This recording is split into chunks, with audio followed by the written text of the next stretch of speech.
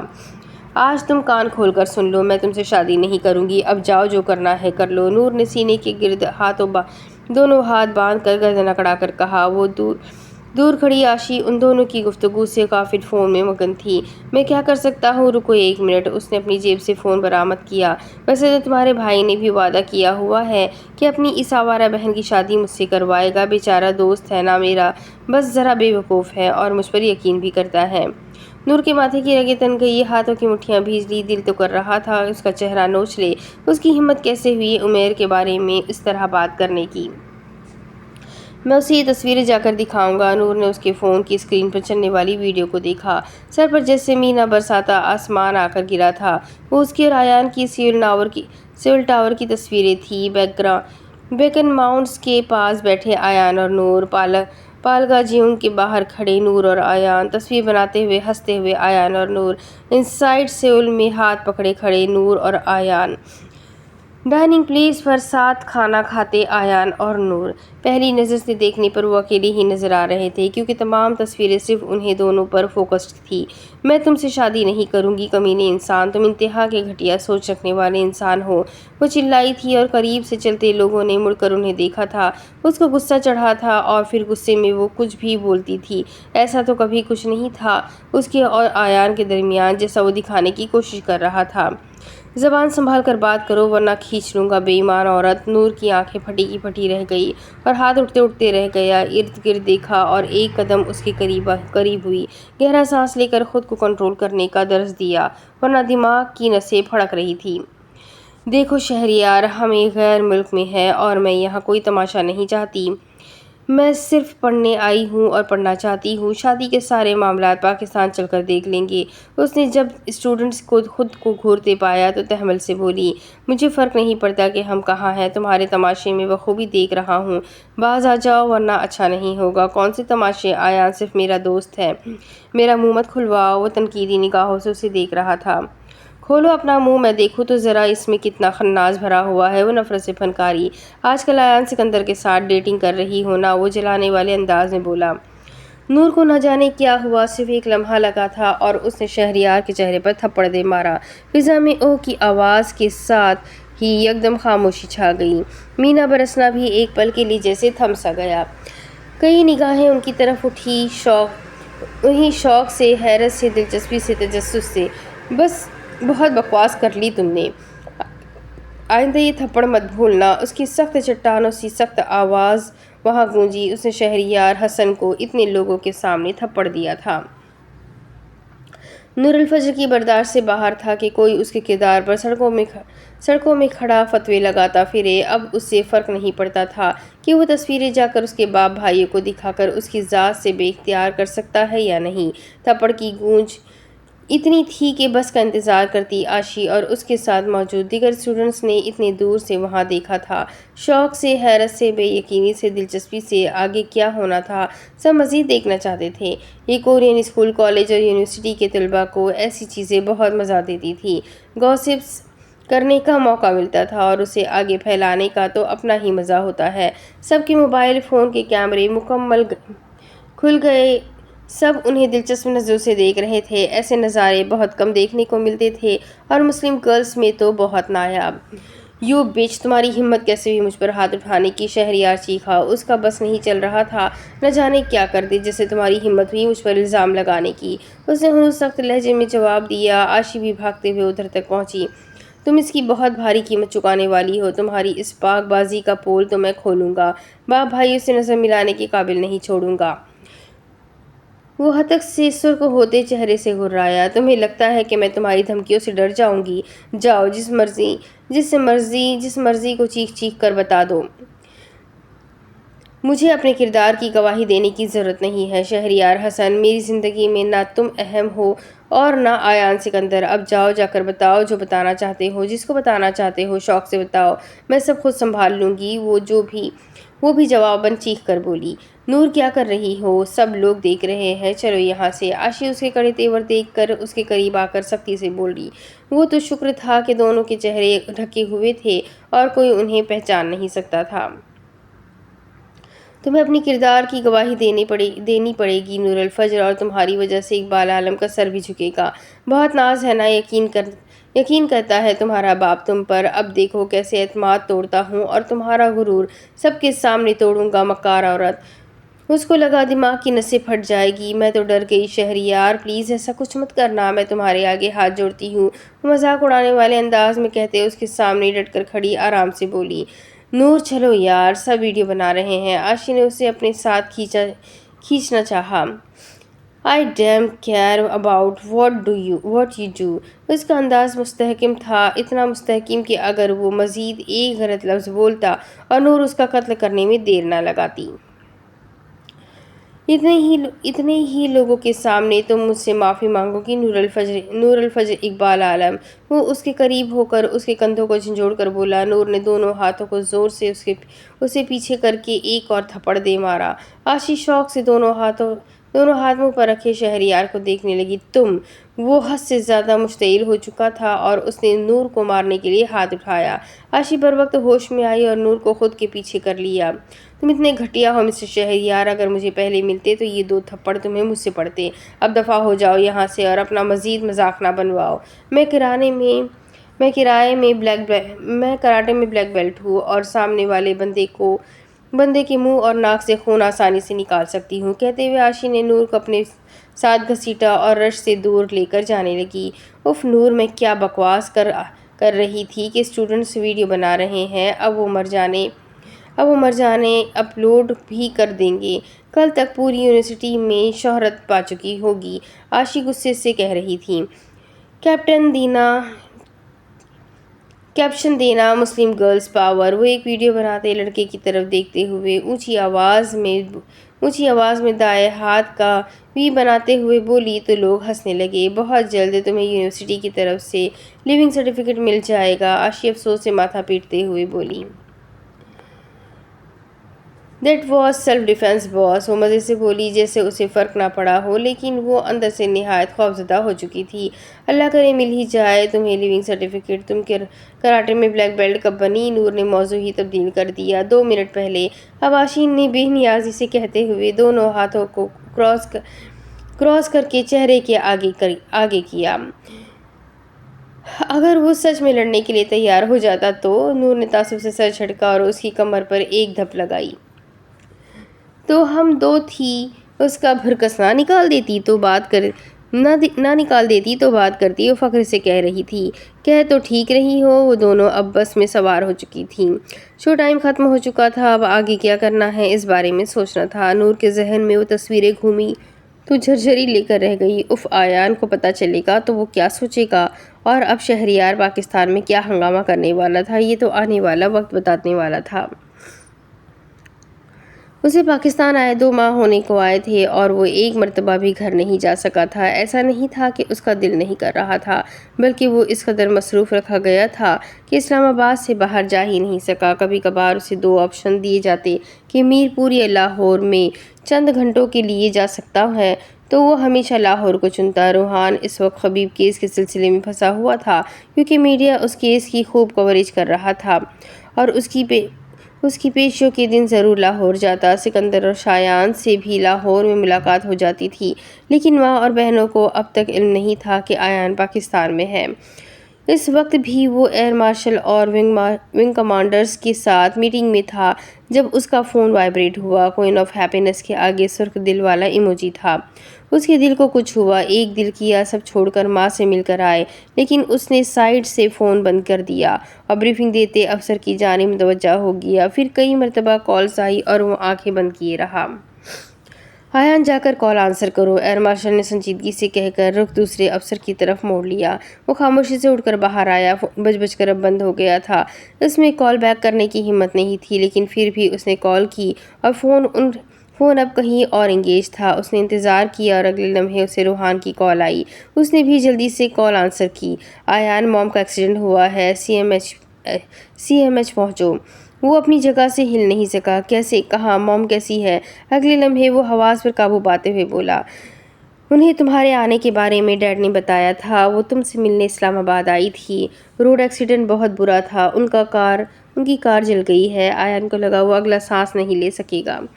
وہ واپس meeting room میں گیا اور لڑکھڑاتے قدموں سے چلتا ہوا ایئر مارشل تک پہنچا اور انہیں بتا کر وہاں سے باہر آ گیا۔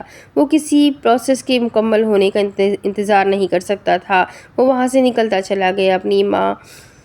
اسے اپنی ماں کے پاس پہنچنا تھا۔ نہیں مام، آپ ایسا نہیں کر سکتی، مجھے چھوڑ کر نہیں جا سکتی، پلیز اللہ، مام کو کچھ نہ ہو، پلیز اللہ۔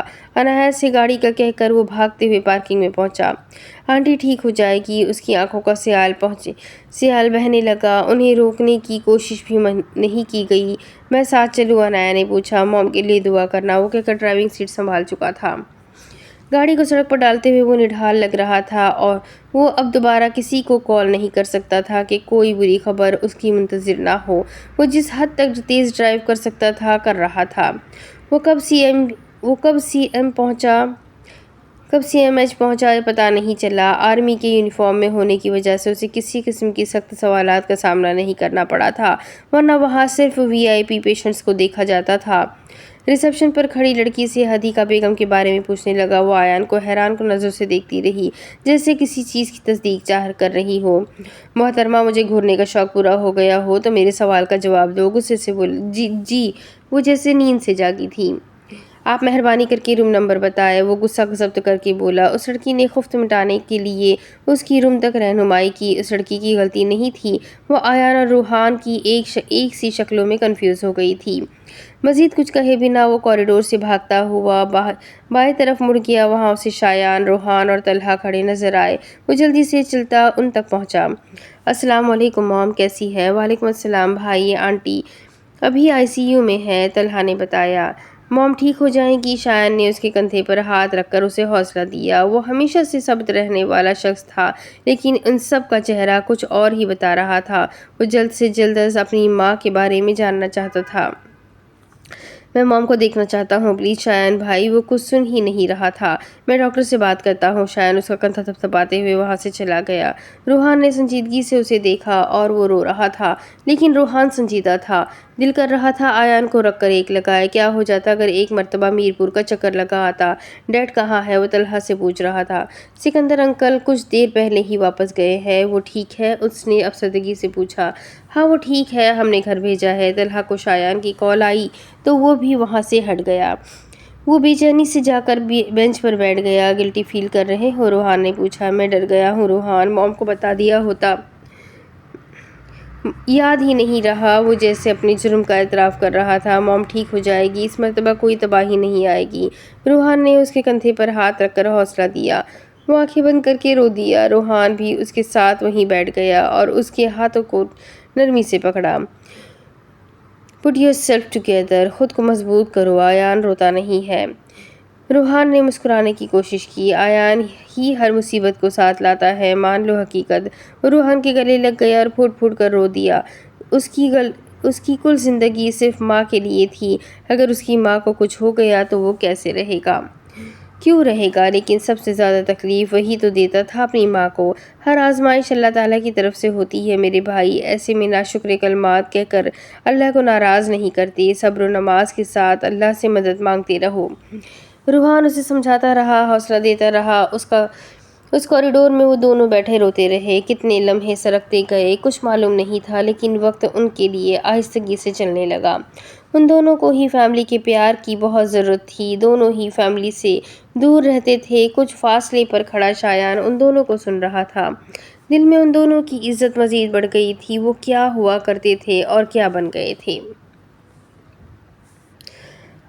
اب اس کے آگے کی کہانی میں آپ کو اگلی قسط میں سناتی ہوں کہ آگے کیا ہوگا۔ یہ جاننے کے لیے میرے ساتھ بنے رہیں۔ اگلی قسط میں پھر ملیں گے، تب تک کے لیے چینل کو سبسکرائب کر لیں، بیل آئیکن کو ضرور دبا دیں۔